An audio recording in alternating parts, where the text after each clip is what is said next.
POCSO കേസിൽ 58 വയസ്സുകാരന് 8 വർഷം കഠിന തടവും 40,000 രൂപ പിഴയും. വീട്ടിൽ അതിക്രമിച്ചു കയറി വീട്ടിൽ കിടന്ന് ഉറങ്ങുകയായിരുന്ന പ്രായപൂർത്തിയാകാത്ത കുട്ടിയെ ലൈംഗിക അതിക്രമം നടത്തി എന്നതാണ് പ്രോസിക്യൂഷൻ കേസ്. 2024 ഏപ്രിൽ മാസത്തിലെ ഒരു ദിവസം പുലർച്ചെ 2 മണിയോടെയാണ് കേസിനാസ്പദമായ സംഭവം. വാടാനപ്പള്ളി വില്ലേജ് നടുവിൽക്കര സ്വദേശി ആലത്തി വീട്ടിൽ കുമാരൻ 58 വയസ്സ് എന്നയാളെയാണ് ചാവക്കാട് അതിവേഗ പ്രത്യേക കോടതി കുറ്റക്കാരനാണെന്ന് കണ്ടെത്തി 8 വർഷം കഠിന തടവിനും 40,000 രൂപ പിഴയടയ്ക്കുന്നതിനും ശിക്ഷ വിധിച്ചത്. പിഴ അടയ്ക്കാത്ത പക്ഷം 4 മാസം കൂടി അധിക തടവ് അനുഭവിക്കണം.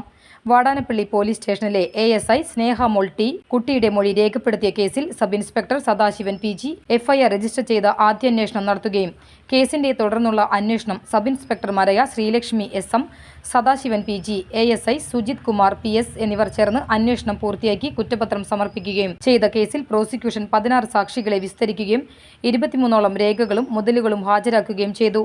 പ്രോസിക്യൂഷനു വേണ്ടി special public prosecutor advocate Siju Muttath, advocate Nisha C എന്നിവർ ഹാജരായി. ലൈസൺ ഓഫീസറും സീനിയർ CPOയുമായ സിന്ധു MR കോടതിയിൽ പ്രോസിക്യൂഷൻ നടപടികൾ ഏകോപിപ്പിച്ചു.